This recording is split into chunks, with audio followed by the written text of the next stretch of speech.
Hi, welcome to our show. Well, hi, everybody! Coming to you somewhat live and semi-weekly from the Quad M World headquarters located in Helena, scenic North Valley. It's the Quad M Show. Here are your hosts, TJ and Jason. And as we always like to do, let's go ahead and give a little love to those that are showing us the love. Thank you for checking us out and hanging out with us out there in Vernal, Utah, New York, Dallas, Texas, the home office, of course, out here in Helena, Montana. What else do we got there? Richmond, California, and Yelverton, out there in the UK. Some more foreign friends, Taipei, China. So I guess just to all of you folks, ni howdy. Ni howdy. Ni howdy. Alpharetta, Georgia, Telluride, Colorado, Newport News, Virginia, Wheat Ridge, Colorado, Phoenix, Arizona, Union City, California. Hey, Derek. Bozeman, Montana, Missoula, Montana, Arlington, Virginia, Fruitland Park, Florida. Haven't had any FGS winners from out of there, so, good on you, I suppose. They're just checking up on their relatives. Hey, Cousin Ted, I heard you were on the show the other day. Knee hattie. Westport, Maryland. Let's see there. East Helena, and I believe I already said Bozeman. La Quinta, California. Los Angeles, California. Richmond, Virginia, and Boardman, Oregon. Boardman, we haven't seen you in a while. Welcome back. Welcome back, Oregon. Glad you could make it there. Thanks for taking the time to come out and join in our shenanigans. Before we get into our personal weekly recap, I just want to take a second and... Do you hear that? Can you hear that? Yeah? What am I hearing? Nothing. Oh, I hear something running. Well, that's the air conditioner. That don't count. Oh. No, I mean just the quiet, sedate, and intimate setting that we normally have. Where it's just the two of us, as opposed to the... That's right. Last week was crowded. Freaking cast of 1,000 people and the in-studio audience and the whole crazy-ass rigmarole. They just call those a studio audience. That's why, studio audience. We built them over there on the west end of the Quad M, the world headquarters studio here. The west end. Yeah, over on the west end there.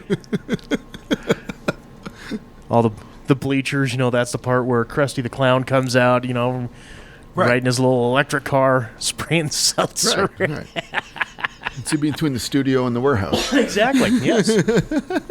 Yes. It's basically show host, studio audience, and then all of the funny books and T-shirts over there in the warehouse. which I'll get to a little story about the the current situation as far as the kidnappers, the extortionists. Their shipping. They're trying to get my goods back and all that. I got a little story there. But before we get into me, good sir, how was your week? Boring and uneventful, really. Yeah? Yeah.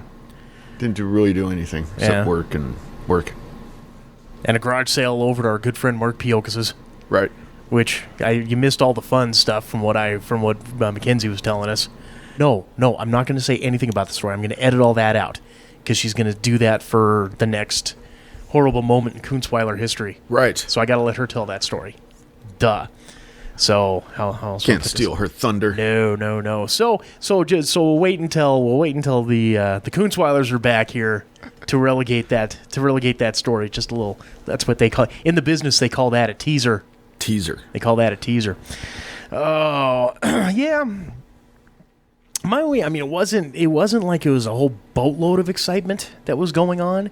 The kids, this is going to be one of those mellow shows, and hopefully it'll be a rather quick show, because, I know we've been pushing 2 hours for the last, 3 or 4 weeks.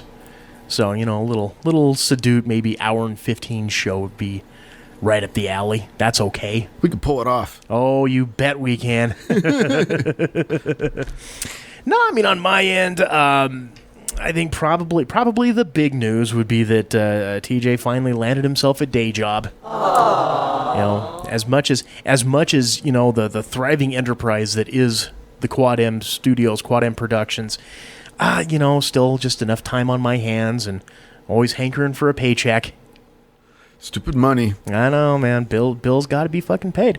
Fuckers. So, yeah, I mean, I'm not going to sit there and go into names or specifics or anything like that. You know, got to keep a little bit of cover. You know how it is. We don't really get into specifics on your end, you know, so. Retail. Exactly. You know, doing, you know, and it's one of those things, like a lot of people will sit there and kind of turn their nose up at it like it's fast food. And while I don't turn my nose up at you know, if I really fucking had, if I was really fucking scraping, I would do the fast food gig if I had to. But a lot of people, I don't know why, but a lot of people kind of turn their nose up at work in the retail. You know, I think it's because they're jealous. Because retail work, it's not like difficult work. Oh God, no. And you know, it was a lot of retail places have weird rules about customer service and stuff. Like I worked at a box store, and the only thing we could do between 9 and like 4 or 5 in the afternoon or something like that was help customers. Sure. Yeah, we couldn't like stock the shelves or work on our inventories or anything like that you would do other than helping customers. Sure. We're not allowed to do any of that. So on slow days, it was literally standing there with your thumb up your ass. Wow. Waiting. Yeah. See, and now the last bit of retail that I worked was like late 90s. I think the last retail job I had was from 94 to about 99, 2000, right around in there. And that certainly was not the case. I mean, you know, that's why you had your little pager boxes that were out there. You know, hit the thing and boom, customer service to hardware, please. Customer service to hardware. And then it would get snootier if you let it go too long. It'd be like, boom, boom. Motherfucker, get over here and help this son of a bitch. Jesus Christ. He's tapping his foot and his arms are crossed. Get your ass out here now. Right. Boom. But, I mean, it was definitely, you know, it was a case of, you know, here's the work list of like 10 things to do. As long as you get the first 6 done, you're okay. You know, because, again, you understand the fact that, yes, there are customer needs. And at the time, I was running 4 different departments. But it's not like, I mean, it was like, you know, a huge, you know, gaping vast expanse. I mean, it was a corner of the store. But it was like hardware, furniture, grocery, and school supplies. Where I was a senior sales team, what the fuck ever you want to call it. Right. And, you know, I mean, yeah, you keep your butt out there on the floor as much as humanly possible, but I mean, if shit's got to get done, you know, you go back in the back stock, you grab your stuff, and you get it out there. I think, you know, it's funny, I think one of the greatest moments of pride that I ever had working in that area was like our back stocks. It was getting unmanageable because people would go in and fiddle fuck around with shit, right? And they had just instituted like the electronic scanning and tracking, right? So when you're doing the back stock, you boop, check the item, and then boop, check the shelf that you put it on in back stock. So that way, if you're, you know, you have your stock crew that's out there in the mornings making their pull lists or whatever. Okay, we've got X number. Okay, it's in this spot. Fantastic, and you know, keep moving on. But then you would have, you know, God bless them, you know, the part-time teenage crew who just goes in and fucking just throws shit in willy-nilly, not fucking doing a damn thing. And, yeah, you know, stuff that had been there probably untouched for years. And it was kind of in that spring, summertime where the mornings were pretty dead. And I said, fuck it. And I was, you know, really good friends. I would say not father-son, but mentor-mentee. I don't know what the under-person of a mentor would be called. I forgot what the name is. Yeah, I'm sure they have one for it, but, you know, that's nothing that I'm too keen on knowing. And, but so anyways, I convinced him. I says, look, you know, here's my plan. Here's what I want to do. Could you reinstate? Because I come off of the stock crew, so I didn't have that access that I used to have. I told him what the plan was, and I was like, will you give me back that the access and bump it up a little bit? Because basically what I did was I just went through, and I was sitting there, I was thinking about the numbers on this the other day, and I think it would have been at least 30 to 40 feet of backstock along the wall, because I'm figuring 4-foot sections, and it may have even been more than 40 feet as I'm thinking about it, because that's only like 10 shelves worth. I don't know, it's been fucking almost 20 years, so you'll forgive me on that, but I'm sure it was a little bit more than 40 feet. But anyways, so what I did was I took that 4-foot section, which had about 6 to 7 shelves, and I just deleted that entire section. I cleared that entire section out, and I pulled everything off those shelves, put it on the cart, brought it over. This is when I still had good eyes, so I was able to work the forklift with no problem. Bring that shit down and work that cart. Get as much of that shit out there as I possibly could. Okay? Uh-huh. By the time I was done, and this took about a week and a half to 2 weeks, about halfway through that first week, some of the managers were like, what are you doing? And I explained to them what I was doing because it was clearly obvious what I was doing, because by the time I was done, 40 feet that was damn near chock full of backstock was literally whittled down to a sporadic 8 feet. That's how much shit was in there and could have been put out that wasn't getting put out. And I said, here's what I did. Here's what needed to be done. And you see the results on this. My backstock is fucking empty as fuck. And they're like, oh my God. So then in subsequent weeks, these other managers are having their people do the same shit and thing. And the other floor crew's looking at me going, you son of a bitch, making us fucking work. You are an ass. I'm like, dude, I'm sorry, but if I'm down there and I'm seeing my fucking like extension cords are empty, and I know I got extension cords coming out asses upstairs, I'm fucking, we're cranking that shit out, goddammit. I mean, there was stuff that was so far in clearance that I could literally have given it away. Like it was pennies on the dollar. Oh, wow. Big time shit. It's like, fuck, man. So, so to that end, it's a case of I enjoy the retail industry. I love working retail because it's fun for me. It's fun getting out there, stocking the merchandise, helping the idiots, because then that way I got stories to tell later on, and goofing around in the back. So, one of my favorite things to do was pallet jack races. You ever do any of those? I've never raced a pallet jack. Oh. What's a pallet jack? I know nothing. What are of those things? I know nothing of which you speak. That's okay. I'm sure the statute of limitations is off of that ticket by now. I think you're fine. We never got it. At least when I was there, we never got into wheelchair races. It was right in the fucking pallet jacks down the mall aisle and that type of shit, But I mean, there's so much goofy shit. There was one kid that we used to fuck with so bad. It was a guy that he didn't take. I don't think he didn't take over the senior in that area, but maybe he was just working. I can't remember. But anyways, I'd be sitting there fucking just doing whatever, dinking around. And he'd come up and he'd be like, hey, TJ. And I says, yeah. He goes, let's go fuck with Josh. And I'm like, okay. Because Josh was the guy that was running the music and movies area. And he was a dink. And it was one of those deals where I'm sure, it was an okay guy. But you just, there's those people. And no matter how good of a soul that you are as a human being, there's always one person that you just want to fuck with.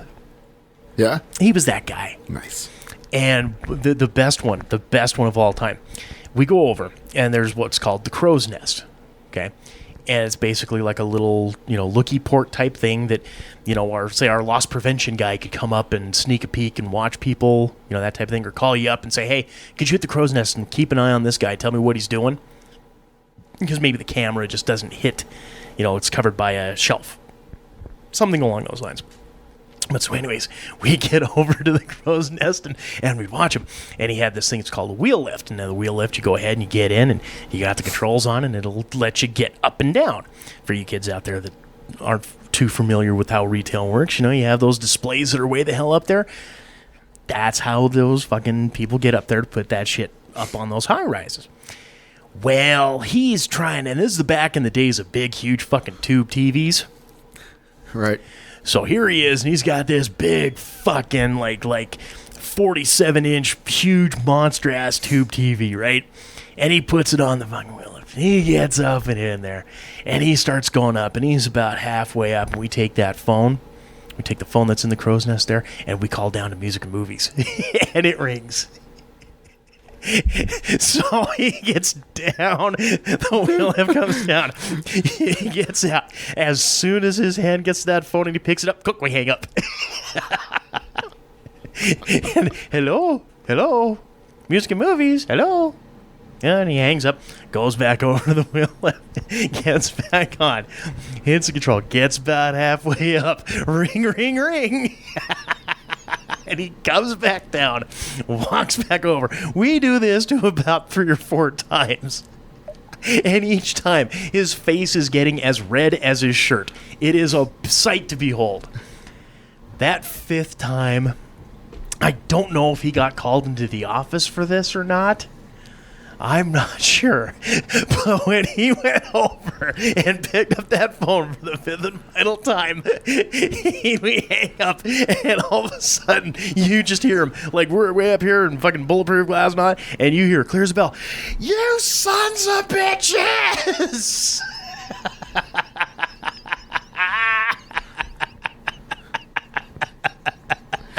Oh, that's an asshole thing to do. That's awesome. Yes, it is, and that's how we got our rocks off back in the day. It's entertainment is what you make of it, my friend. Now, of course, do I plan on doing any of those type of shenanigans in the new position? Not at all. Not at all. Won't. No. Can't. No.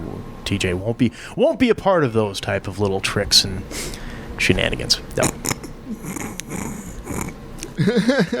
For the first 2 weeks. I'll keep you abreast of the situations as they occur.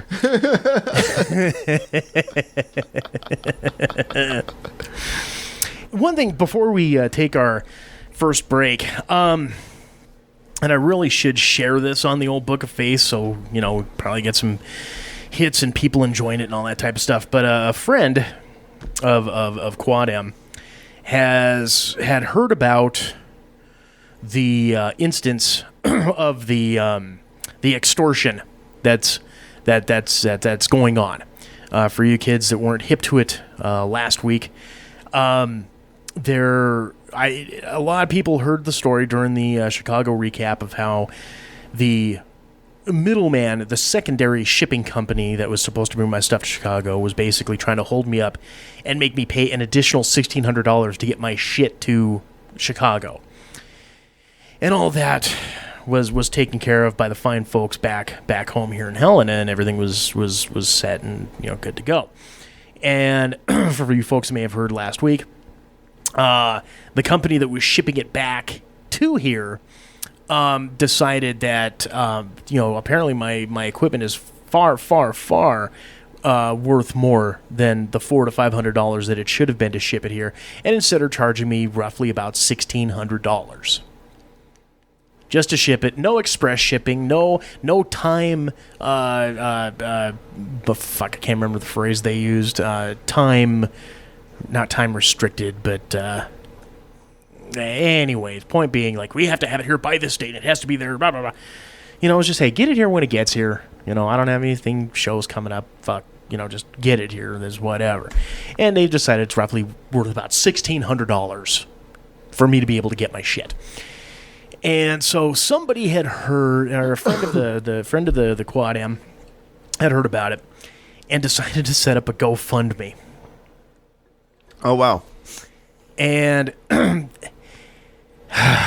there's a part of me that is grateful that somebody cares to, try to help out and do that sort of thing. I'm not going to say I'm not grateful. But there's that part of me, there's that, I guess you could say, that stupid Y chromosome pride that I wasn't too keen when I heard that they decided to do that without my knowledge. And without my input, without anything there, I mean, that kind of bothered me a little bit. I mean, I didn't espouse anything on it. I didn't, stomp my feet and, get all pissy about it. But I was just very unwilling to clue people in, hit people into it. Right. But then I realized, well, fuck. I mean, it's not like getting the $1,500, to cover that really anytime soon. So with that in mind, if you folks go over to the Quad M page on the old Book of Face, there will be a link for the GoFundMe if you want to help out. We would greatly appreciate it here. That way we can get our copies of Enigma and the booth materials and all the shit that they're basically extorting, that they're ransoming for me to get back. I mean, I can't say anything good about this. Nothing on a positive level. But for you kids out there, you've heard us go on and on before about, those jokers that are trying to do GoFundMes for tacos and GoFundMes because they spent all their goddamn savings on lottery tickets. Right. And all that type of horse shit. Well, this is clearly not that. This is a case of simply where I had budgeted accordingly based on what I was told, and they kind of fucked me over on this. Now, granted, it's not a case of trying to help with medical bills. It's basically, I need to get my business equipment back, is what it boils down to, from these shysters, these con artists, these extortionists, ransomers. Right. Bastard asshole sons of bitches. I mean, I don't know what other descriptive terminology I can use for them. We might have to look some stuff up on the internet on break. Fuckers? How about fuckers? Get my shit back from these fuckers. How does that sound? Fuckers, that covers it. Pretty much. That's a wide brush we're painting with on that one. But at this point, I'll be sharing it here. I'll have the links up on the Quad M Facebook page and all that. So if you can find it in your heart to spare a couple bucks and help out your buddies over at Quad M, we would certainly greatly appreciate it, and hopefully we can get it up to that $1,500-$1,600 mark, so I can get my shit back from these thieving fuckers. Animals. Thieving fuckers. Thank you. All right. Well, with that, do you have anything else to add? No. All right. We will go ahead here. We will take our first break. We will come back with a little bit of FGS, one hot take, and a game. Because, that's how I roll when I can't find the news. We find some way to entertain. It's the Quad M Show, gang. Stay tuned.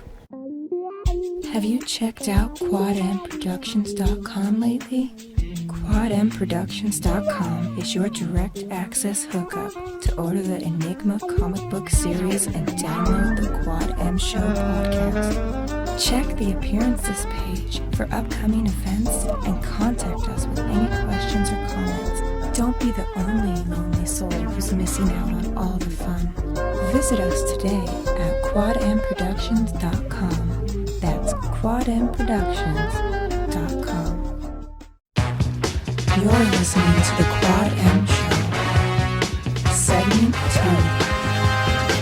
2. Welcome back to the second segment of this here Quad M Show. Again, we are your hosts. I'm TJ. And Jason. Welcome back to the show. And this segment is brought to you in part by our good friend Andy McNamara and the Pam McNamara charity golf tournament that he will be running here in the Helena area September 29th, Saturday, September 29th, 9 a.m. You get yourself, I believe it's, I don't know if it's 9 or 18. Here, once again, I didn't, didn't do all my fucking research before starting this shit up. Good on you. Good on me.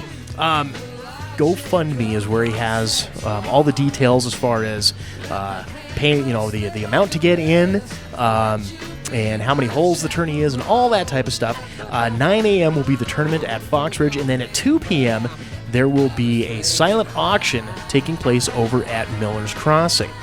And since I'm not really a golf player, I'm really whoring out the silent auction, because their money will be made with this, right? Because there is an insane amount of goodies that are up for auction. That's why I love Andy. The guy has no fear. He just sends letters out to every NFL team, the UFC, every NBA.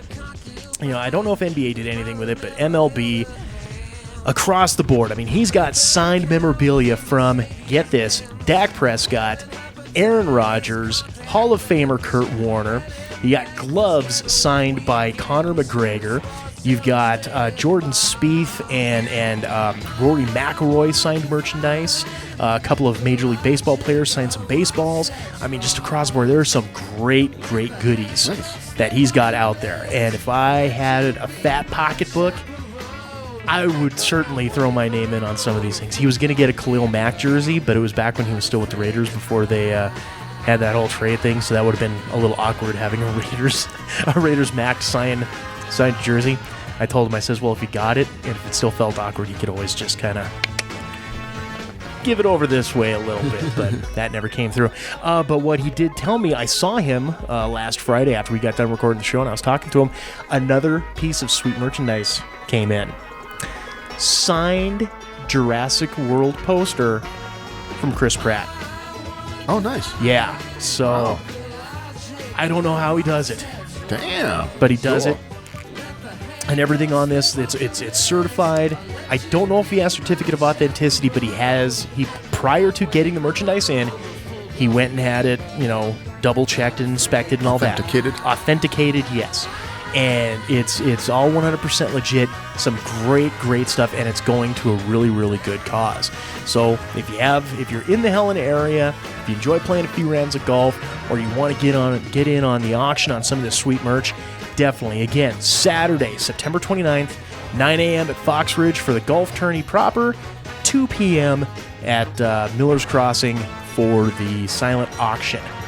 Be there or be square. Indeed. And hopefully next week I'll actually have something that's actually nice and written up, and I'll have all the details that should be have there. 10-4. Yeah, because it'll still be 2 weeks out, so, do all the whoring I can for the guy. These are teasers. Yeah, well, yeah. It's a teaser for the real advertising. Fuck you, I don't want to hear your demo.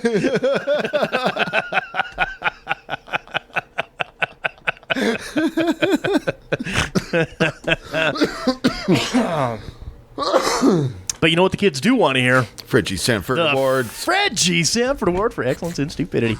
Morons. You're a moron. Idiots. Idiot. Dullards. You're always this stupid? Did you take lessons? The FGS Award for Excellence in Stupidity. Dummy. It's the only segue we can ever get well.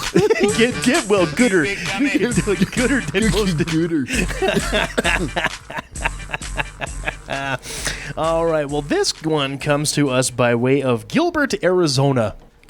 Arizona. Arizona. I don't know how many Arizonians we've had on the show for the FGS before, but if so, here's another. Trying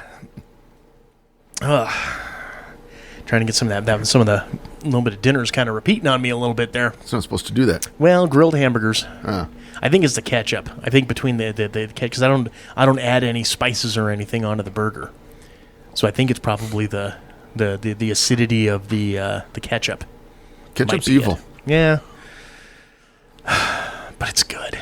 Yeah. You don't like ketchup at all? Not at all, but dude. I know you. I don't even like the smell. The smell of ketchup is nauseating. Really? Yeah. Really? Now, is it because of the acid issues where you're having to take all the antacid all the time, or has it just kind of always been that way for you? It's probably like 50-50. Okay. But never really been a fan of ketchup. Sure. No, and I really should get it out of my diet because of the sugar. Try to get rid of the sugars out of the diet, and that's really one of them. Kind of a big one there. But it's my favorite condiment. It really is. Huh. Yeah. I don't know where the fuck this is going. Ketchup's good. Yeah. I hate tomatoes. Yeah, I will not eat a tomato, but I'll enjoy ketchup. Ketchup is just a tomato smoothie. Well, with a lot of sugar and a lot of salt and a lot of other kind of preservatives. What the fuck do you think a smoothie is? Well, depends on how you make it. Yeah. You know, Whatever. Still a smoothie. Anyways, Gilbert, Arizona is where this fucking great smoothie, FGS award, fucking great smoothie. Fucking great smoothie award. From Gilbert, Arizona. Gilbert, Arizona, by Okay. way thereof. All right, so an Arizona man feigning to suffer from Down syndrome tricked a series of... I read like a little snippet of the story. and you immediately said to yourself, stop, we're going to be talking about this. Okay. I'm pretty easy to fucking read when you're going through and you're saying this will probably be on the show. Oh, once again, an Arizona man feigning to suffer from Down syndrome tricked a series of female caregivers into bathing him and changing his diapers, according to investigators who have filed felony sex abuse and fraud charges against the creepy scammer. You're a phony! Hey, this guy's a great big phony! The scam, perpetrated by Paul Menchaca, I guess I'll pronounce it that way, Menchaca, age 30, began in May when he advertised on CareLinks, a nationwide professional caregiver marketplace that connects clients with home care workers. In response to the ad, a caregiver responded solely via text with a woman named Amy, who claimed to be Manchaca's mother. Amy told the caregiver that her son had Down syndrome and required diaper changes and assistance with bathing.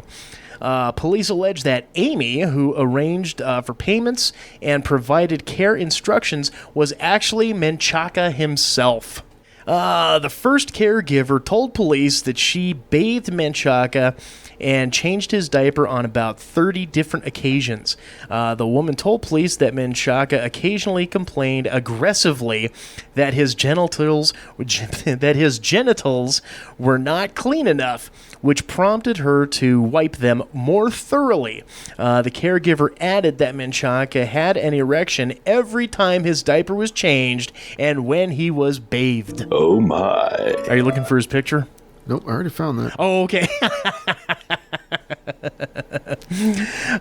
The other two caregivers told cops that they were hired by Amy to bathe and diaper her son, who they reported was aroused each time his diaper was changed as well.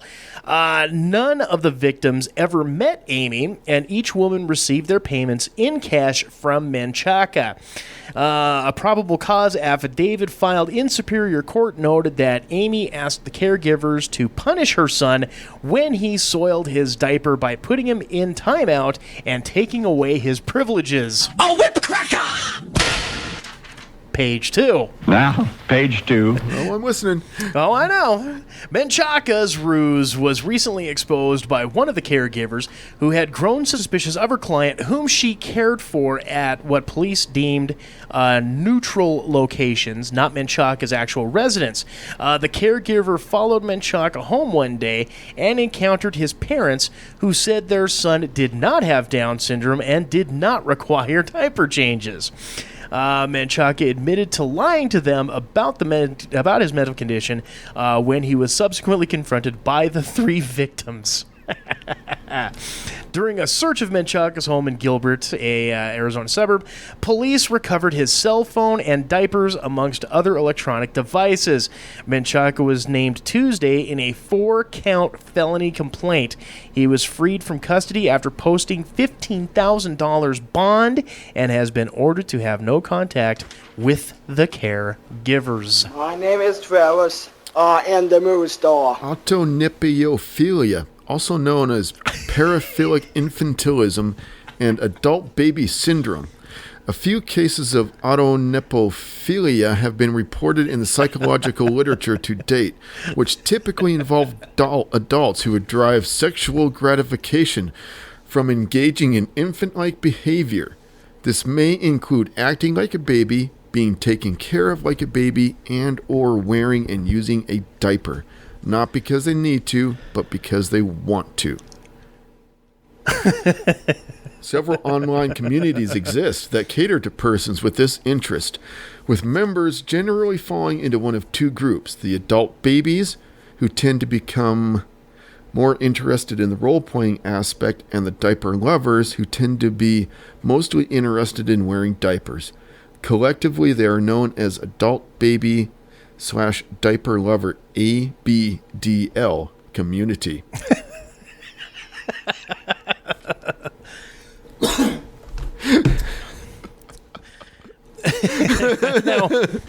Now, as you're reading that, I'm sitting there and I'm thinking to myself on this. I don't know that he falls into that because it's so much, because I honestly think, because I've actually talked to people who are into like the BDSM role play and that type of thing, and a lot of those type of people will be at those little parties. And I don't know why they tell me these things, because I really don't show any fucking interest in them whatsoever. It's like, oh, okay, cool, and I hear all these fucking dark and seamy type shit. But I think I don't know if that falls into like that fetish where, they're into that type of thing, but they have somebody there that's into that type of thing as well, like being the caregiver for that. I think honestly, I just think it falls in this guy's like, hey, you know what? Everyone says I look like I've got Down syndrome. I've got an idea, so chicks will touch my dick. Yeah, the psychological. What?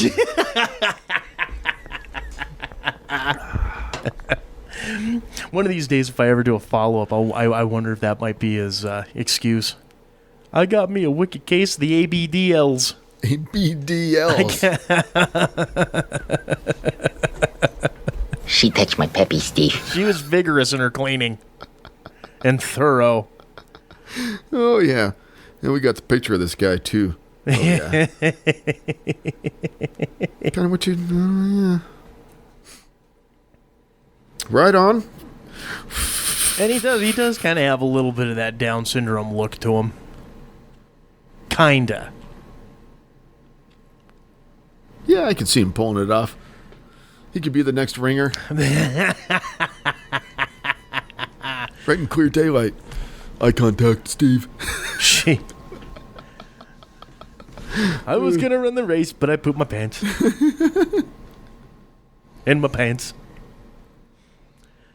No. Yeah, it's a different era nowadays, kids. You play that kind of game.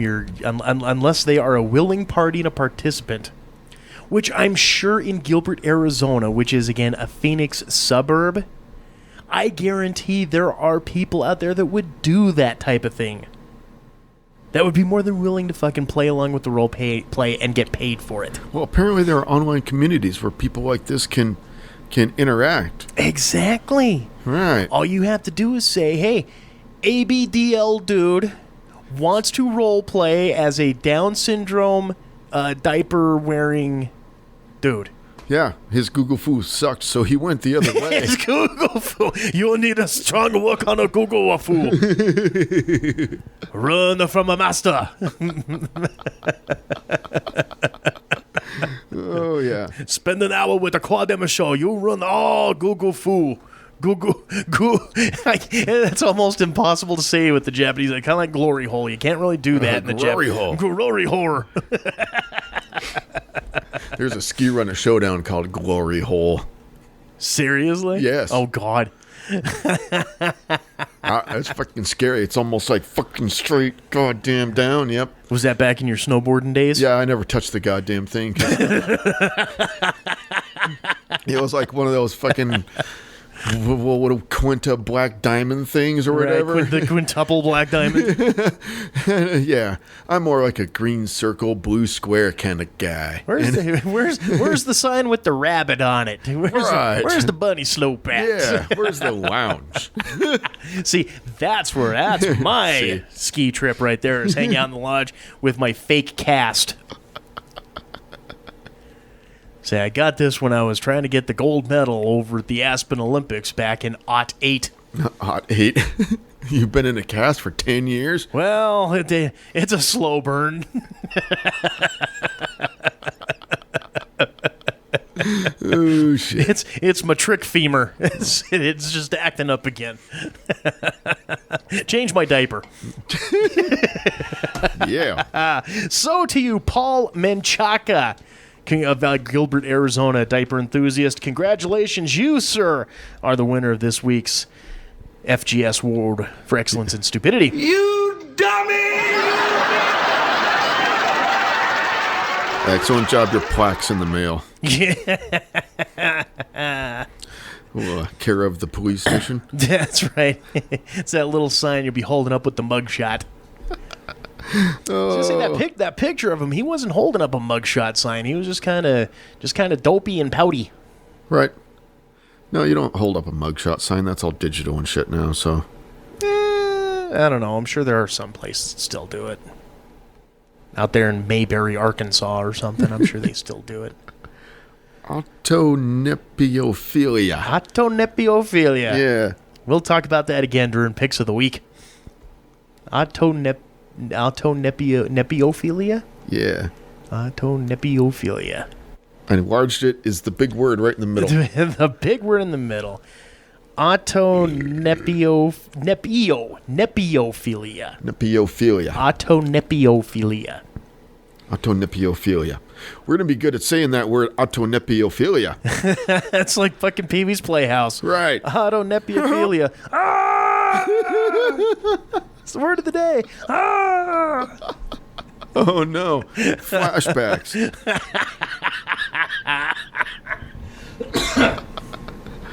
Well, good job, sir.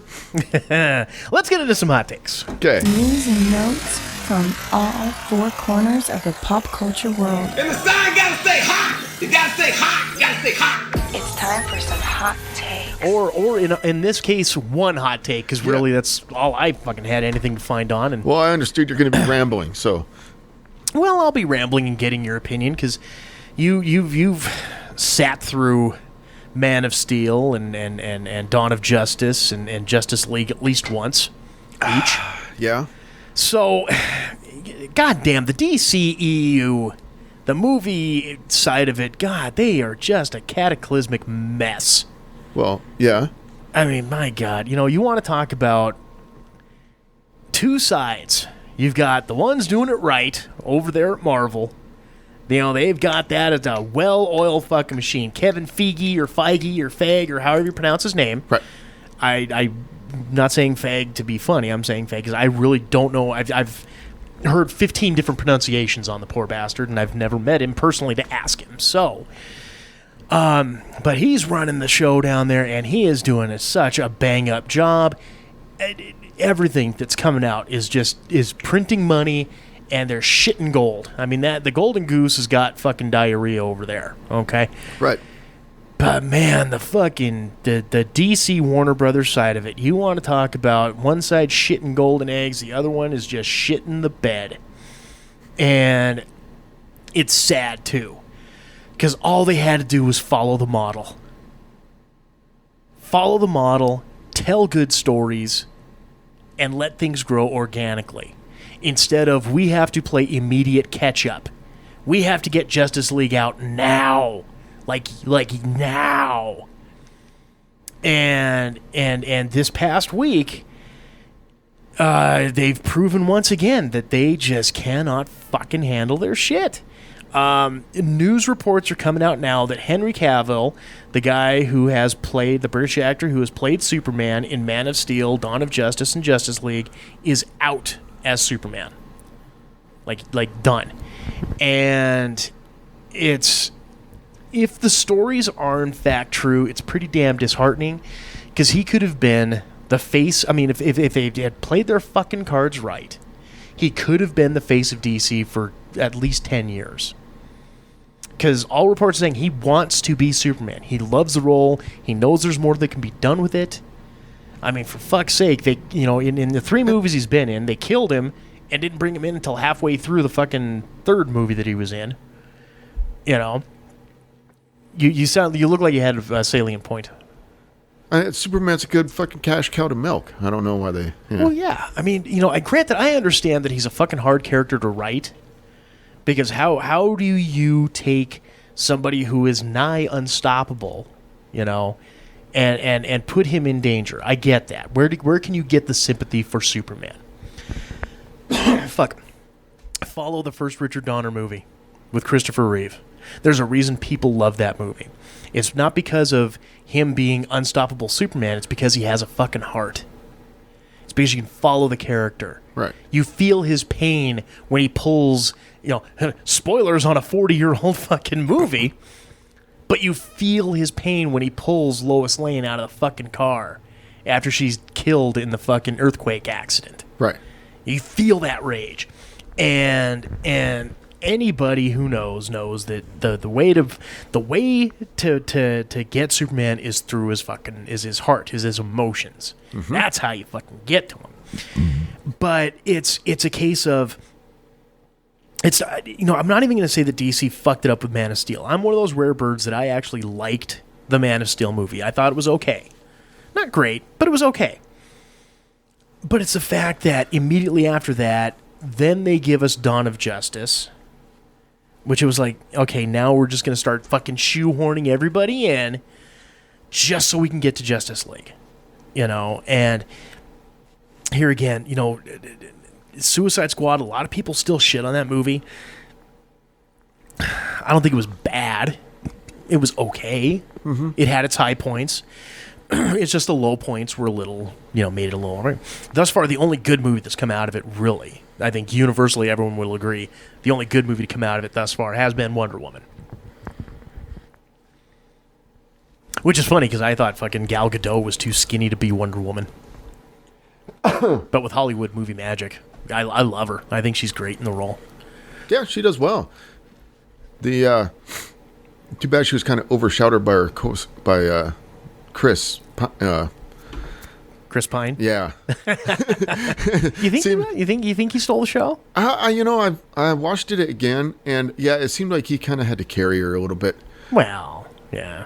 Yeah, it was her fun. Not literally, but It kind of defeats the purpose of Wonder Woman if he's fucking lugging her around over his shoulder, bats her on the head and drags her back to the cave by her hair. Yeah, Wonder Woman. But I guess Variety, I think, is the one doing the main reporting on this, stating that Cavill's out and Warner Brothers is now turning their attention and focusing on a fucking Supergirl movie. And it's like, okay, do we really need a Supergirl movie? You've got the TV series going on right now. See, DC has kind of taken the the shotgun effect. They're just like taking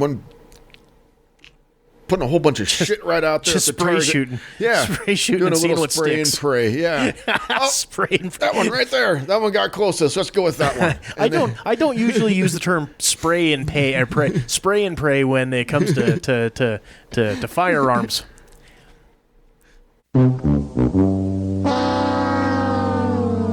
It's usually okay. Never mind that fucking diadems. It probably would have went better if I hadn't stuttered. It did. We did. Where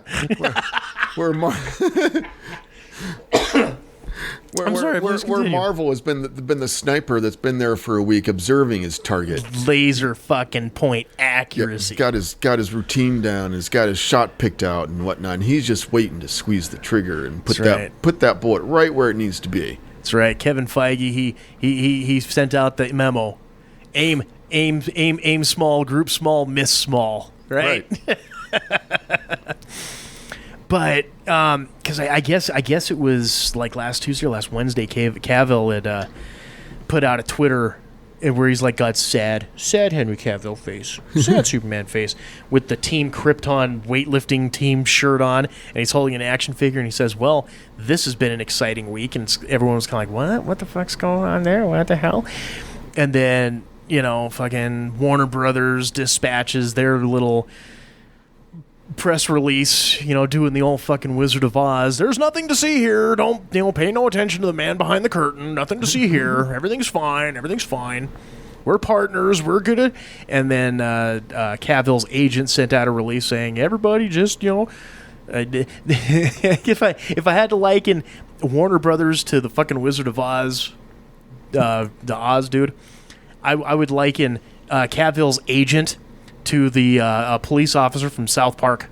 I can't remember his name for the life of me. Bo Brady. Bo Brady? Officer Bo Brady? Bo Brady? Yeah, okay, something like that. Something like that, yeah. Officer Bo Brady? Yeah, something like that. But yeah, he's like the ones like, oh, just keep it peaceful, people. Everything's fine. He still got the cape in the closet. We're still partners. Everything's fine. Now, everyone get your potatoes in here, and we'll do a little Rochambeau or what the fuck ever.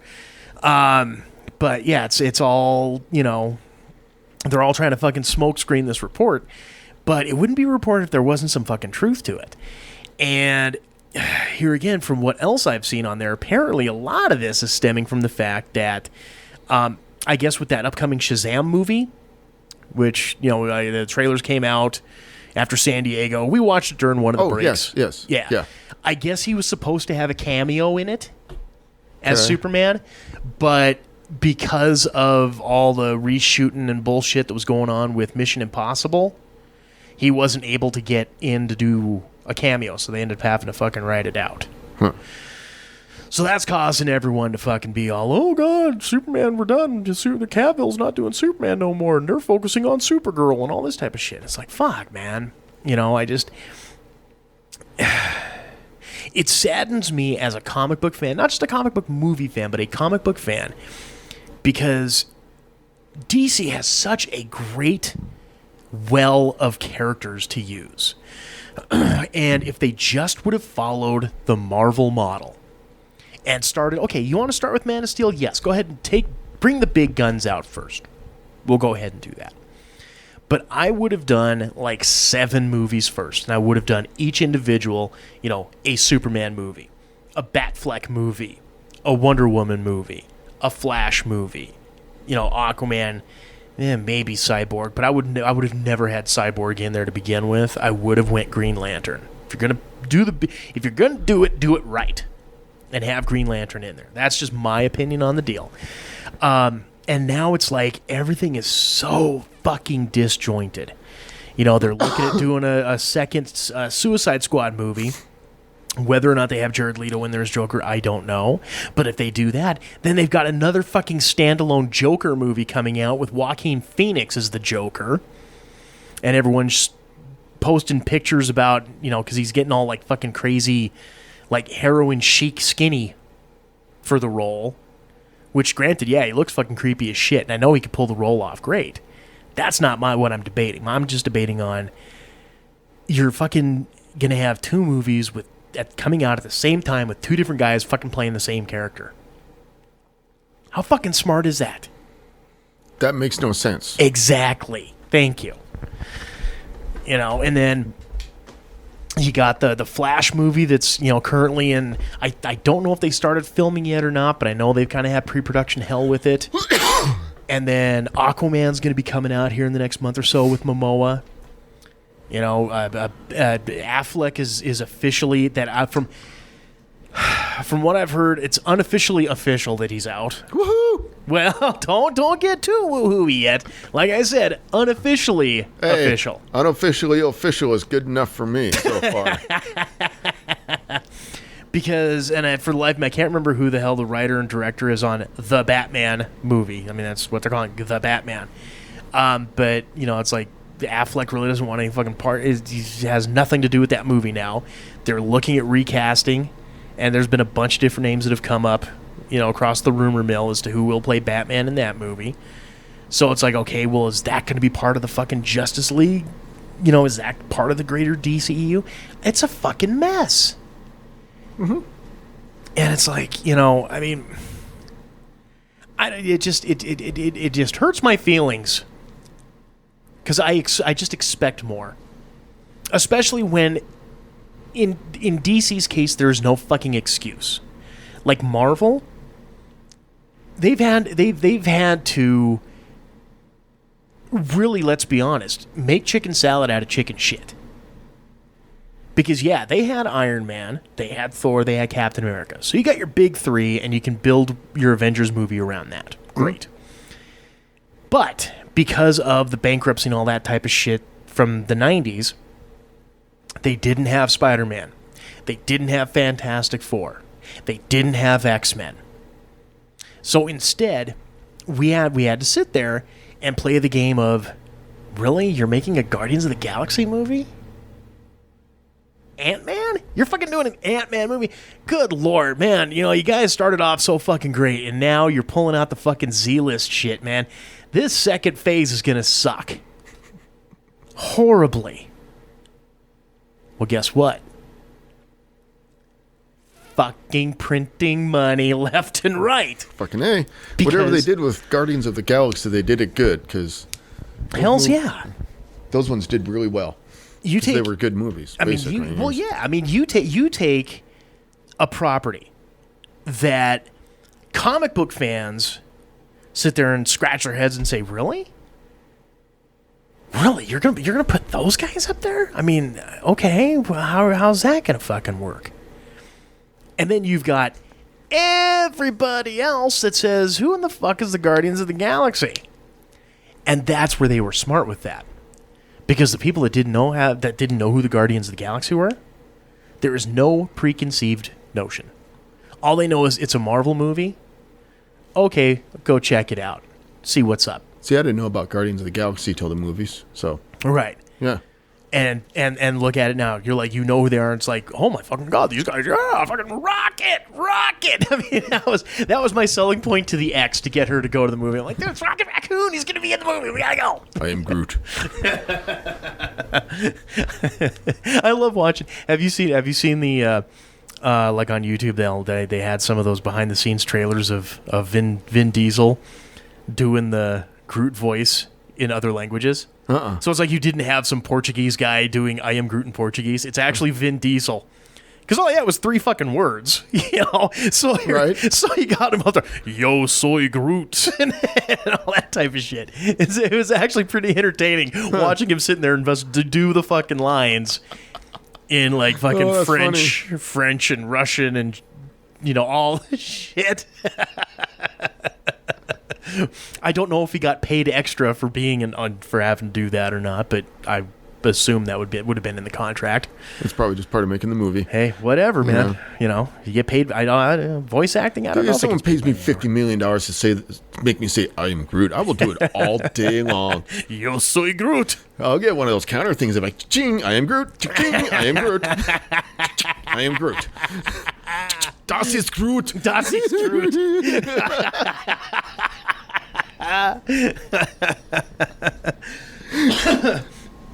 You know, but it breaks my heart because on the DC side of it, it's not a case of at any point in time did they have to sell the rights off to any of their fucking characters. They own all of them. So yeah, I mean, and you know, if you took the time, if they took the time, and they made like the Big 7, and then the Justice League movie, and then started branching out to some of the other, you know, kind of weirder characters, you know, that people may or may not know of, but would be fun stories. I'm talking, I mean, if you really want to dig deep into the well, you got like Phantom Stranger. Swamp Thing, a lot of people do know who Swamp Thing is, but there's some great stories that can be fucking told through there.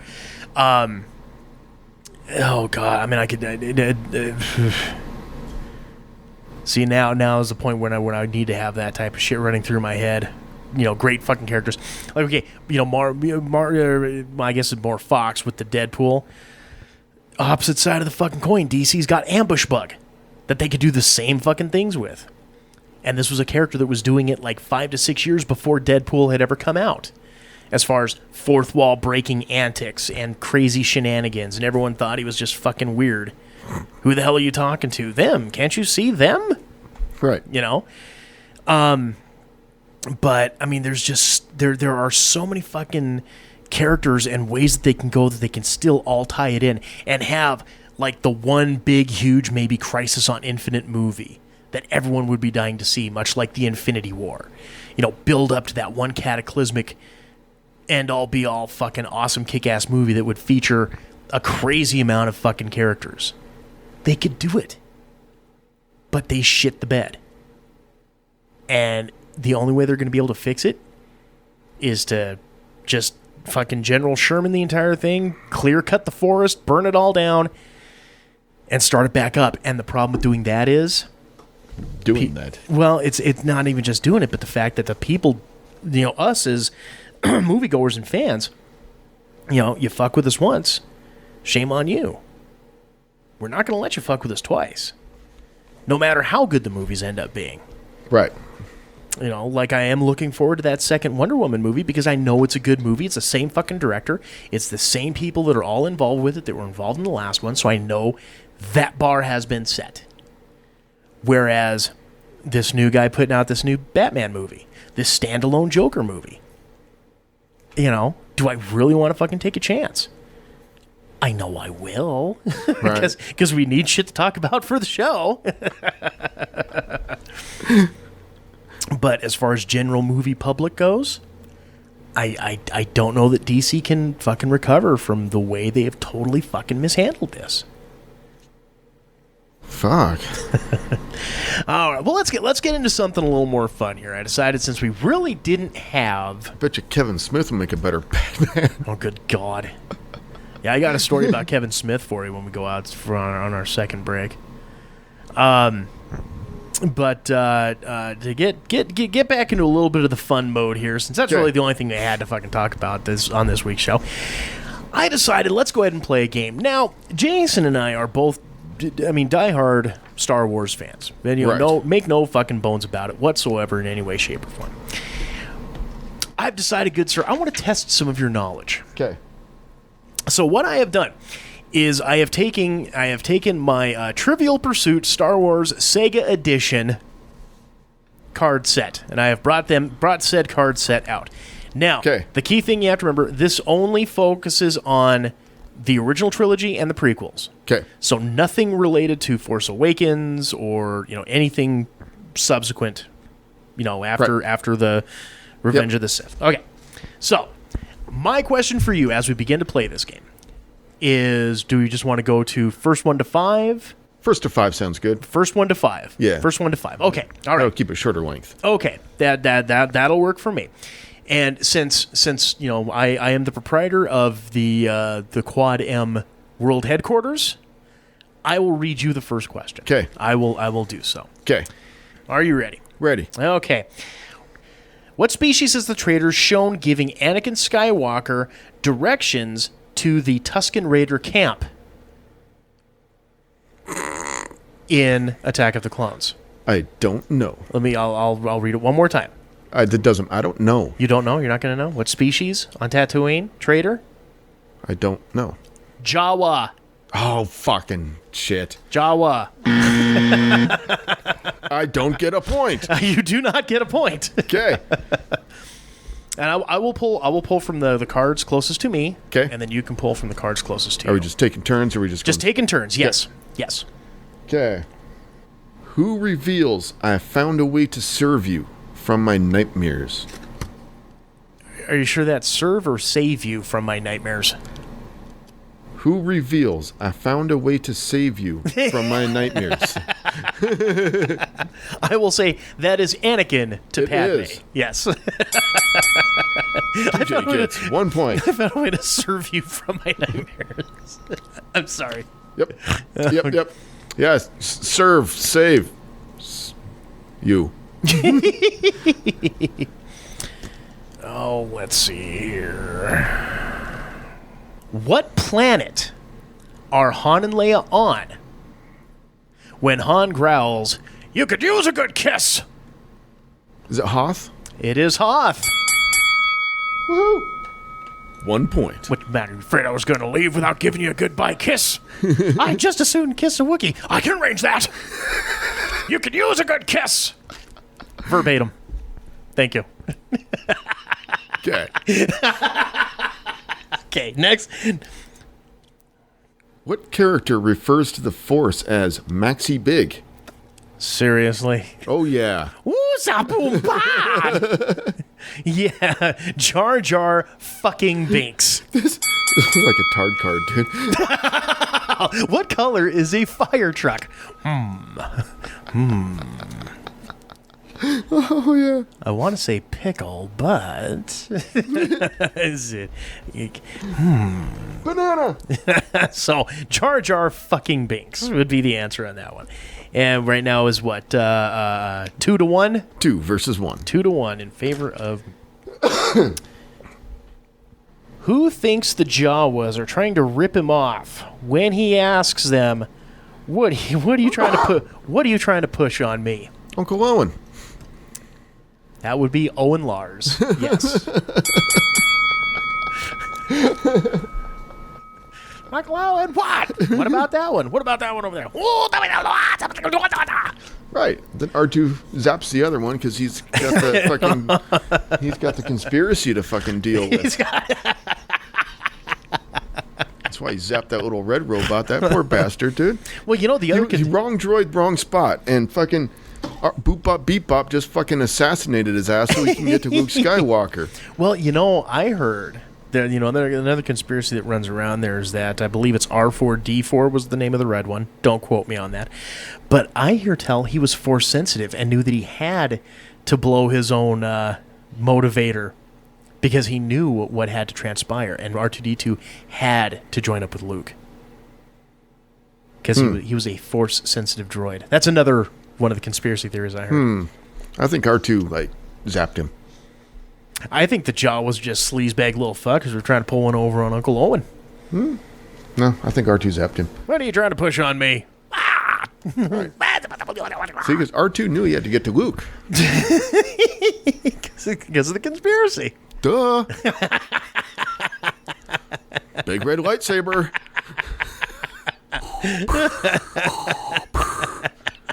2-2, is it? 2. 2 up. 2. 2 up. What does Shu Mai, the emissary from the Commerce Guild, say Count Dooku's plans could be construed as? Treason? Treason is the answer. 3-2. Who cuts in the Millennium Falcon's sublight engines just before it emerges from hyperspace? Who does? Who cuts in the Millennium Falcon's sublight engines? Chewbacca. Very good. Right. 3 up. 3-3. 3 up. Okay. Who announces over an intercom, "The Empire has taken control of the city. I advise everyone to leave"? Well, that would be Lando. That's Calculando. Get on your ships and go, baby. Yeah. You don't gotta go home, but you can't stay here.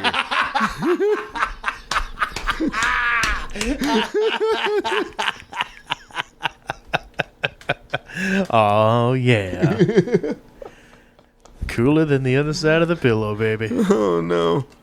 Now we just sound like the robot policeman from Futurama.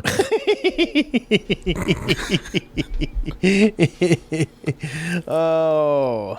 Who makes the announcement that Luke, Han, and Chewbacca are to be cast into the pit of Carcoon? I don't remember the dude's name. I don't remember who the announcer guy's name was. I would say you're thinking way too hard on that one. Do you give up? Well, is it Jabba? Nope. Okay. C-3PO. Where you will sit in his belly and digest for over 1,000 years. Duh. I was mixed up. I think you're gonna win. Well, now you know. You can pick the fucking. There's some outlandish. If you want to pick from this side, there's some outlandish questions on that on the one I'm picking from too. Whose blaster malfunctions while inside the trash compactor? Whose blaster malfunctions? While inside the trash compactor.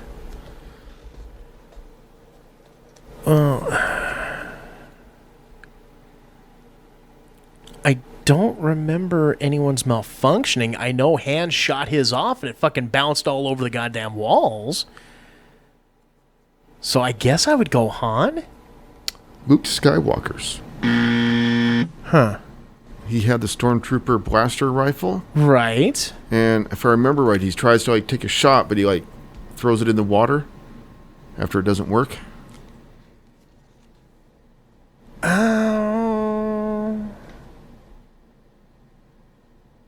Yeah, but didn't it work like later on when they were trying to cross the bridge and he fucking blew the lock? He's like, I think I just killed controls for the bridge. So maybe it was just when they were in there? I don't know. I mean, I'll take the hit on it because I mean they're very well thought out, and I could go back and look and be like, oh, okay, there's what they were talking about right there. Okay. If I'm like remembering the scene correctly, when they're in the trash compactor, Luke has a blaster rifle, but it malfunctions and he throws it in the water, and that's before it starts like squishing him. No, I remember what it was. He was trying. It was when something just moved past my leg, and he was like gonna try to fucking fire at the Dagonda, and it didn't go off, and then that's when he sunk into the water. Maybe that's it. Yeah. Maybe that's what they're talking about. Maybe. Huh. That's a little detail I didn't notice. So. Yeah. I'm thinking that. I'm thinking that because like I say, it was one of those deals when Han fell in. And he's like, here, let me go ahead and fucking toss the goddamn thing. He's like, no, and bounces all over the walls, and everyone, even Chewbacca's chewing him out. Right. He's like, well, we already tried it. It's magnetically sealed. Right. Will you put that thing away? Well, sure, Your Highness. And I'll tell you what, I'll just marry and fuck you, and then have our kid kill me. How would you like that? Yeah. You bitch. Yeah. Yeah. Then he's gonna take over the galaxy.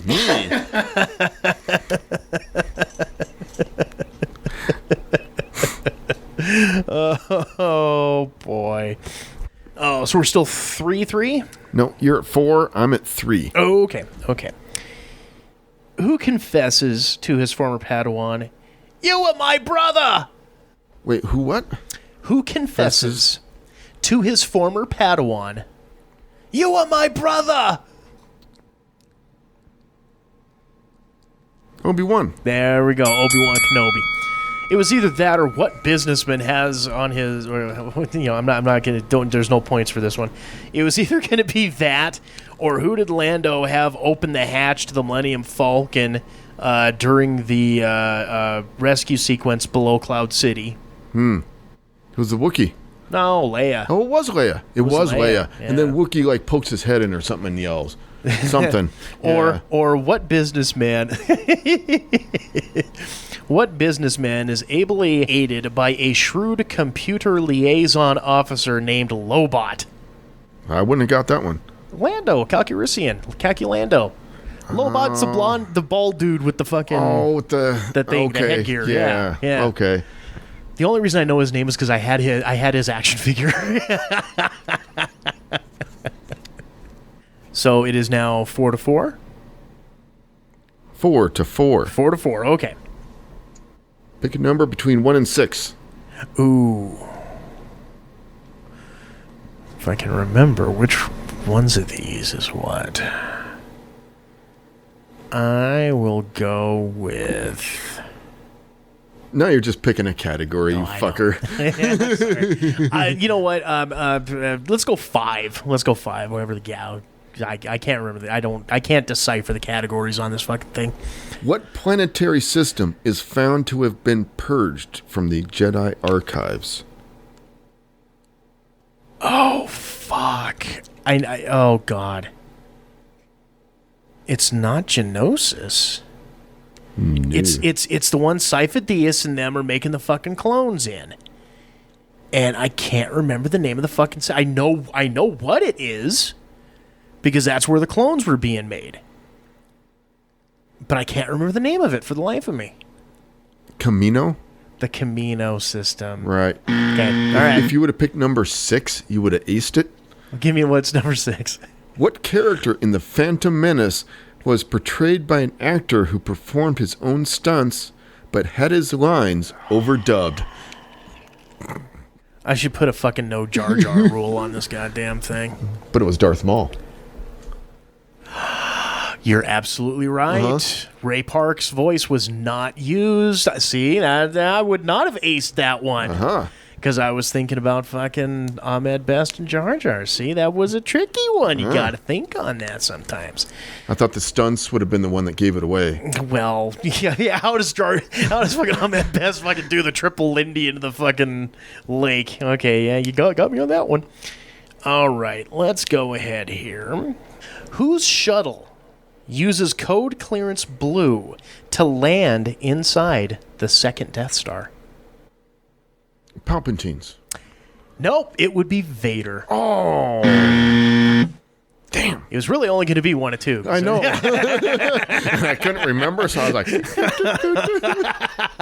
No, it was Lord Vader. What a... Hey, I'm going to make you earn that 5th point, buckaroo. What a cheesy code, though. Code is blue. How many pod races has Anakin won prior to meeting Qui-Gon? None of them. Right. And that slash means a whole 5 points. 5 points. Okay, 5 points. We'll say I'm the winner here, but I will give you one. My final question. I'll give a redeeming one to you. Okay. But I'm not going to go easy. We're going to find a good, but it's going to be a good one. Who is the first character in the films to mention the name Palpatine? Is it Obi-Wan? It would not be. Padme. Padme Amidala. Because they never the actual first time you ever actually knew what the Emperor's name was on the little fucking giveaway action figures. They never actually said his name in the first 3 movies. You're absolutely right. It was always the Emperor. But they offered him up as a giveaway with those, the original figures. And I remember as a kid, I'm like, what? Palpatine? How do you pronounce his fucking name? I don't know. Just the Emperor. That's all I knew it was. But so the first time his name was ever said by any characters, it was Padme, according to the deal there. Okay. So there you go. All right. You still win. By a close margin. And had you asked me the fucking question about the stunts, and we'd probably still be playing right now. All right, well, let's go ahead here. We will take our final break. We will come back with a little bit of Reddit fun. As always, gang, it's the Quad M Show. Stay tuned. In a city where corruption rules the streets, only one man can stop the serial killer known as the Blood Bandit. James Kurt, a former police officer turned private investigator, must race against the clock to stop the madman before he achieves his ultimate diabolical goal. When JK's brother Alex is thought killed in the line of duty and mysteriously returns with no memory of his past life, the stakes are raised even higher. Enigma, the comic book series from Quad M Productions, written and illustrated by TJ Damon, with colors and effects by Jason Vickers. Enigma.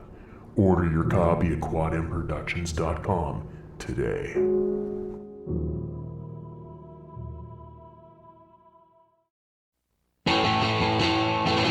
You're listening to the Quad M Show. Segment 3. Welcome back to the third and final segment of this here Quad M Show. Once again, we are your hosts. I'm TJ. And Jason. And when I'm with friends, I like to have fun. And this segment is brought to you in part by DeeplyDapper.com. Now, you've heard us go on and on about all that sweet merch that you can pick up over there at DeeplyDapper.com.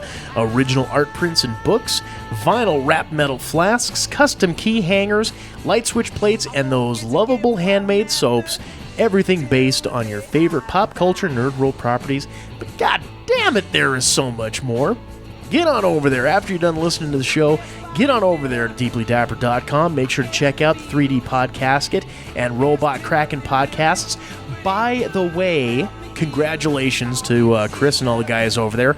Their 100th episode of the 3D Podcasket is now out. So make sure you kids go out there and check that out. Congratulations to you guys. But also to, he's got his recipes and his stuff and all the things. Get on over there, check him out, enjoy it, and like I said, get on that 100th episode. Stop on over there, tell him Quad M sent you. That is DeeplyDapper.com. Again, DeeplyDapper.com. Better living through tentacles. Tentacles. who robs banks and squirts inks? I don't know. Billy the Squid. Billy the Squid. Of course. Chris gets the Laffy Taffy grade jokes. That's yeah. It's not the jokes he wants, it's the jokes he deserves. You know what else he deserves? Reddit fun. Reddit fun with Jason. Reddit fun with Jason. Was that almost like 2 make sense segues in one show? They all make sense in my mind. Okay. So what does the hive mind have in store for us this week? This is the one I wanted to do I was gonna do last week, but we had the big crowd, so I decided to do the scenes from Hat thing. Yeah. So this week's Reddit fun is, what movie had the main actor's performance overshadowed by a supporting actor? Ooh. Okay. Right. I got an easy one for that. Okay, what's yours? Serious answer here. I'm not, no bullshit, no fuckery or anything like that. Heath Ledger, Dark Knight. Yeah. Totally fucking overshadowed Christian Bale. Totally. Won himself an Oscar, even though he was dead. But still. Sure. Mine's going to be I'm Your Huckleberry. Val Kilmer from Tombstone. I think that's a good one there. Very good pull. Yep.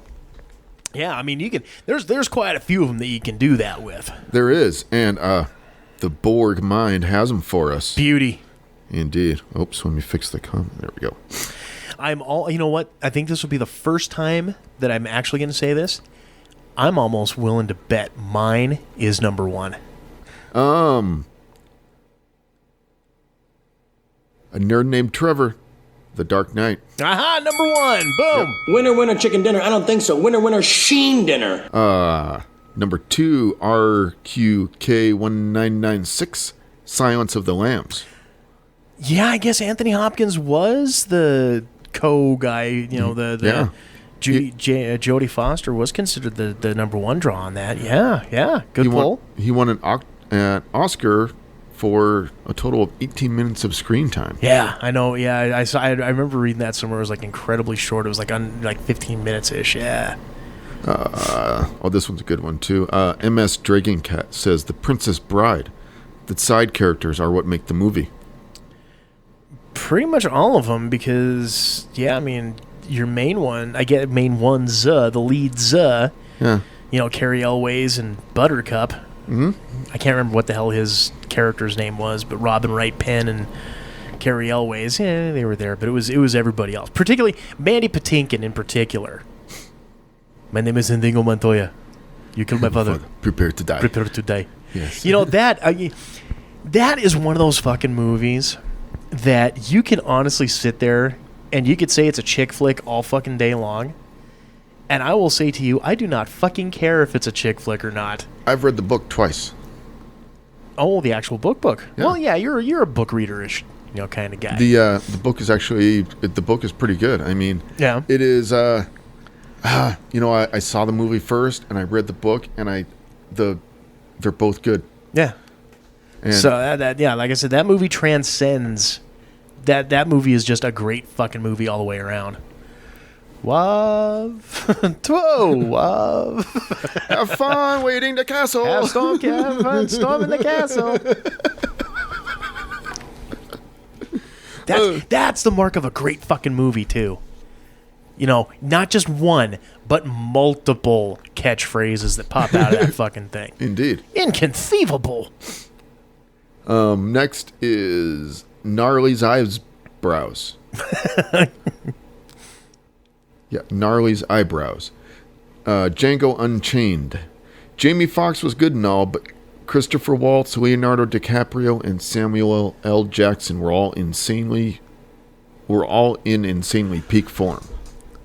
I haven't seen Django yet, and I feel bad for not having seen it yet because it's a Quentin Tarantino film, and I love his work. But everything that I've heard is like DiCaprio is just fucking awesome in that movie. Yeah, it's a good movie, dude. You should give it a watch. It's worth the watch. So you have seen it? I have seen it. Yeah. Apparently, it might even be on. I know I saw it on Netflix. I don't know if it's still there. Yeah, I'd have to look. But I know there was like one scene where like DiCaprio actually cut his hand from like a broken glass or something like that, and still carried through with the scene and all that. Yeah, and they put it in, and he put it in the movie. Yeah, yeah. And it's like, from everything that I've heard, that is one of Leonardo's best outings. DNJ Prod. The first 3 Pirates of the Caribbean movies. It was Will and Elizabeth's story overshadowed by Jack Sparrow. And pretty much. Yeah, but isn't the thing like isn't the whole thing about this like the lead actor is superseded by the co-stars? And I think Johnny Depp was the top guy. Yeah.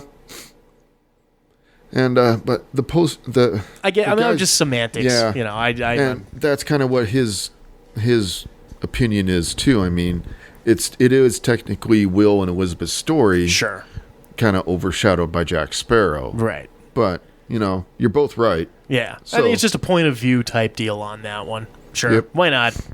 Yeah, go with it. The Ghost of Borat says Black Panther. I personally think Michael B. Jordan outshone Chadwick Boseman. Oh, do we really want to beat the dead horse on this one? I've already moved on with Black Panther. So I will say this. An opinion that was brought forth that I had, because again, I mean, I just have flat out said standard Marvel fare.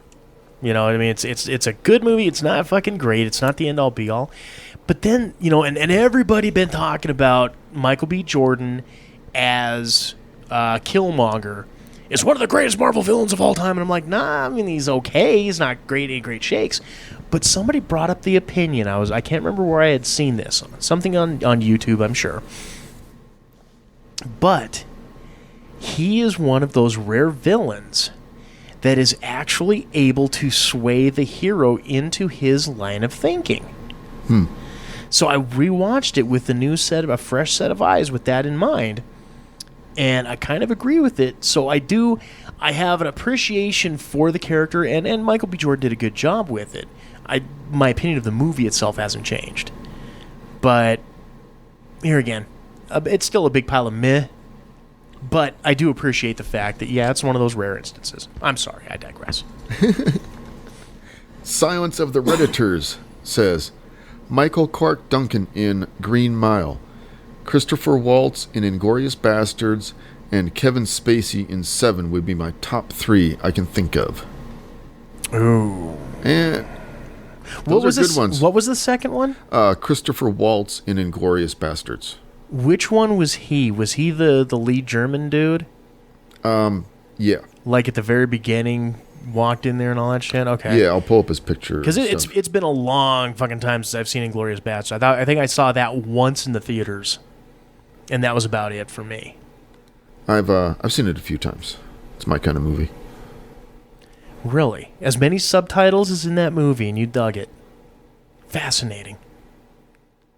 You didn't need to read the subtitles to know what's going on.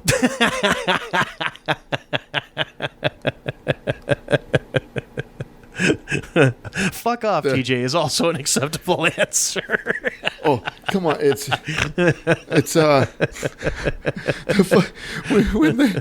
when the guy's trying to fake like he's fucking Italian, but he's from like the Bronx or whatever. Arrivederci. And fucking bust me up every time, man. That guy. Okay, yeah. Okay. But still, all told, very, very fucking strong pulls. I mean, Indeed. The fucking Green Mile and oh shit, now I forgot what. Kevin Spacey in Seven. Yep. Forget about it. Indeed. Victor Blimp Muscle. This one's for you. Okay. Joe Pesci in Goodfellas. Ray Liotta was very good in the lead role, but Pesci gave one of the all-time greatest supporting performance ever as Tommy DeVito. He dominates the screen every time he appears. I gotta agree with that one. Yeah? I don't fucking agree with that one. What am I? How am I funny to you? Am I funny to you? How am I fucking funny to you? Huh? Am I fucking clown? Do I wear fucking clown shoes? Huh? Huh? Yeah. Another great Joe Pesci movie, Casino. Really, anything involving Joe Pesci and violence is going to be good. And not just him getting his ass kicked by Macaulay Culkin in the fucking Home Alone movies. All right. I mean, like where he's fucking putting a dude's head in a vice and making his eyes fucking pop out of his head. I actually liked the one where he was the lawyer with My Cousin Vinny. My Cousin Vinny. Oh, that was a great fucking movie. The dude. two Utes. The two Utes. What is a ute? Right? You know, back in the day when I had a VHS camcorder video camera, Right? and we would sit there and The fucking big shoulder mounted thing. No, it wasn't shoulder mounted, but it was. Yeah, I guess it was kind of not shoulder mounted, but I mean you had to fucking rest it somewhere. Right. But it had like the VCR unit that hooked up to it. It was like this 2-unit deal. So you'd separate the units, put the battery pack in, and put it in the goddamn Jack Bauer satchel over your shoulder. And again, we're talking 1980s based, right? Oh yeah. But it was a hand-me-down from my uncle because he, Anyways, we would make fucking outlandish movies and all this type of stuff. And one project I wanted to do, but we never got around to doing it, was My Cushion Vinny. My Cushion Vinny. My Cushion Vinny. Well, I don't know about that. Oh, it would have been hilarious. Hilarious. But Fish Shoop says, Whiplash. If you've seen the film, then you know what I'm talking about. I have not seen Whiplash. I have not either. Okay, moving on then. Next. Parody0609 says, Robin Hood, Prince of Thieves. Alan Rickman was brilliant. Kevin Costner was Kevin Costner. And you know what? That movie didn't even cross my mind, but he's pretty much right on the money there. I would actually go one up on that one. And yeah, okay, Alan Rickman, I'll give you, but dude, Morgan Freeman in that movie. True. He fucking really. It doesn't take much to outshine Kevin Costner. I mean, let's really be honest here. Yeah, because he's Kevin Costner. He's Kevin Costner. Yeah.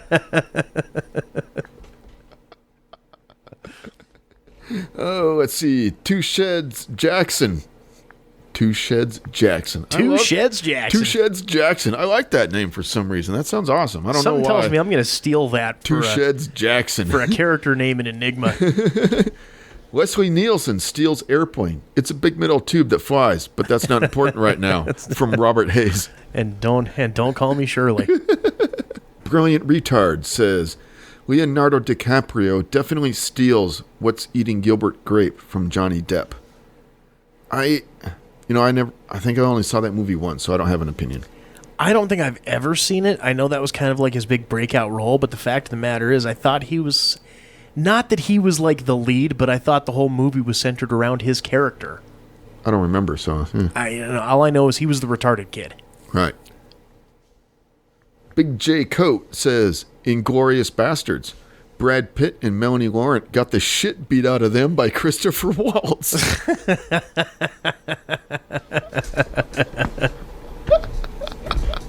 All right. Laura Hurrah says, as of late, I think Jason Statham has gotten really good at stealing the spotlight, particularly in Spy and the Fast and the Furious movies.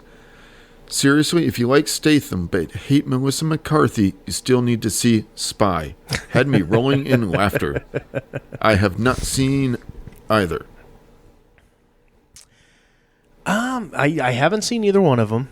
The only movies that I've seen Statham in is where he is... Shit, I gotta say that I've probably only seen 2 franchises with him in it. Granted, because I haven't seen the Transport movies, but Expendables. Mm-hmm. I don't know they really stole the show because it's more of an ensemble cast, right, as opposed to an actual deal. And then Crank, but he was the lead in the Crank movies. I could see it happening. I mean, I like Jason Statham, and he's got a good... He does well, so I could see him stealing it, especially Melissa McCarthy. I mean... Well, come on, the fucking puppets out acting her in the fucking Happy Time murders. Right. ASAP Mlars says, The Revenant. Tom Hardy was incredible, and while Leo was good, it was far from his best performance. I thought they were going to say The Bear. The Bear. Nice. That rape scene was magical. Oh, no. Rawr. Who's your favorite new kid? Rawr. Okay, I'm sorry. Okay. I'll stop. Dumbledore Biney has another vote for The Dark Knight. 237_gaming. Ant-Man and the Wasp. Cassie's actress. She steals every scene she's in. The kid. Yeah. You know, another one. I mean, granted, you could say that, yes, while Christopher Reeve did shine, Gene Hackman and to even an extent Ned Beatty in the first Superman movie,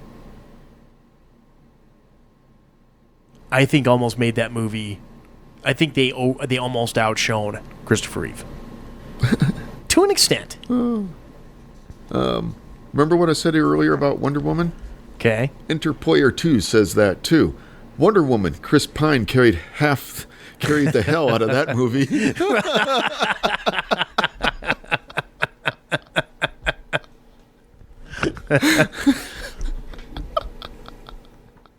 Okay. I got broad shoulders. Let's make this happen. Oh, God damn your fucking names.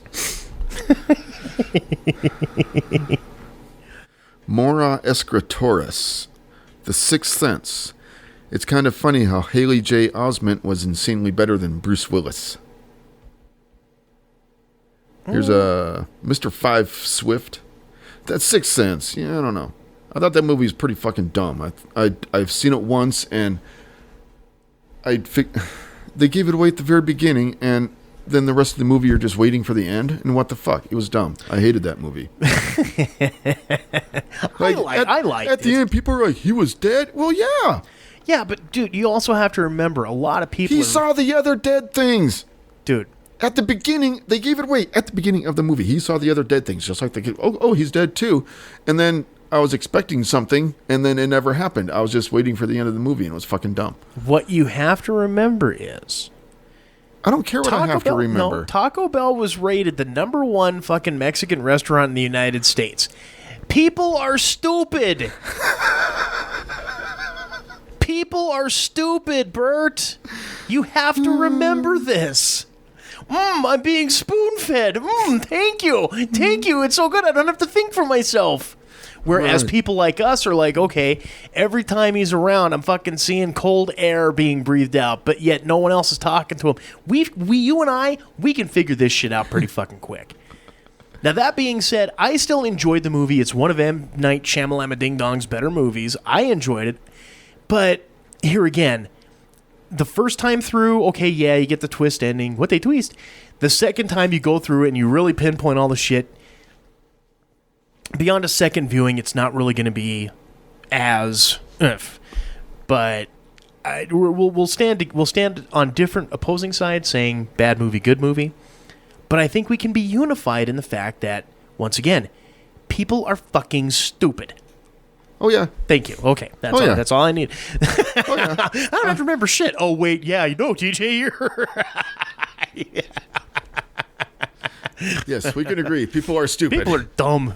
And we will end this Reddit is fun with Sarah the Beef says, okay. Solo. That movie should have been all about Lando. All about Lando. And his pansexual getting it on with the toaster. Yeah. Oh, yeah, baby. Yeah. Oh, yeah. Set that baby to bagel. Toasty on one side, warm on the other. Oh, yeah. Oh, yeah. Works every time.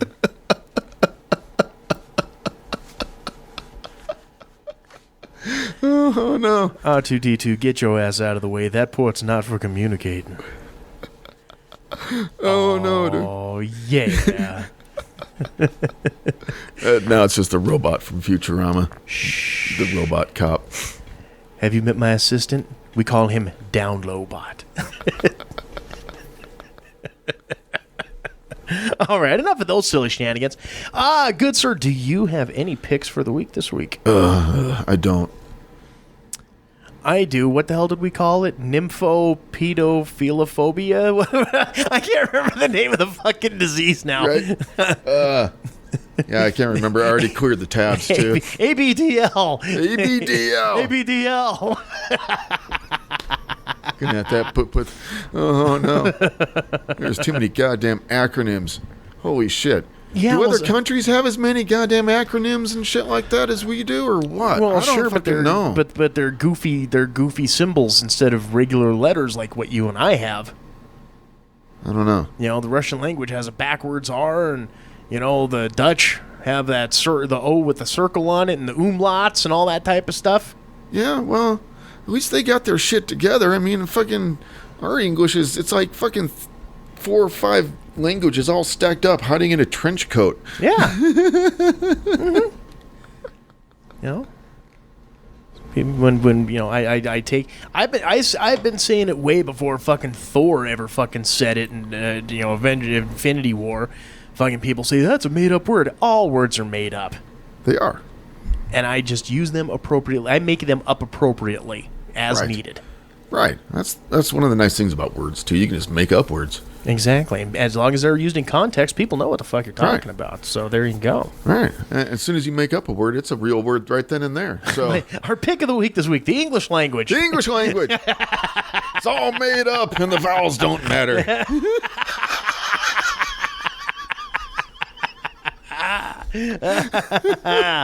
All right. So with that being said, good sir, do we have anything left to pimp, promote, propagate, or pander for the evening? Well, that will wrap it up for this week's episode of the Quad M Show. As always, gang, make sure if you're listening to us on whatever podcast catching app that you're listening to, make sure to subscribe, rate, and review. That shit is so important. Don't forget, like us on Facebook, follow us on Twitter, also follow us on Instagram. The username on there, I guess, would be the word I would be looking for. Quad M Comics. So, until next time, this is TJ. And Jason. The hell you say? See y'all later, gang. Take care. You've been listening to the Quad M Show. Copyright 2018. Quad M Productions. If you have any comments, questions, queries, quibbles, or concerns, email us at quadmcomics@gmail.com or find us on Twitter at quadmcomics.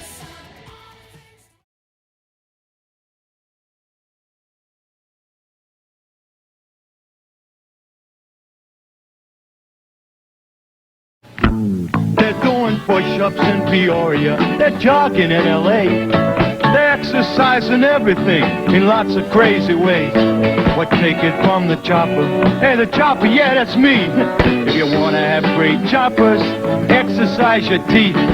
Exercise those choppers, really chew, chew, chew. Exercise those choppers on some good hard food. Your molars grind, your canines tear, incisors bite right through. So exercise those choppers on some good hard food. Pumpernickel, carrot sticks, crunchy fruits and nuts. Things you really have to chew will make your choppers tough. So take it from the chopper, 'cause choppers know it's true. Exercise is great, but exercise your choppers too.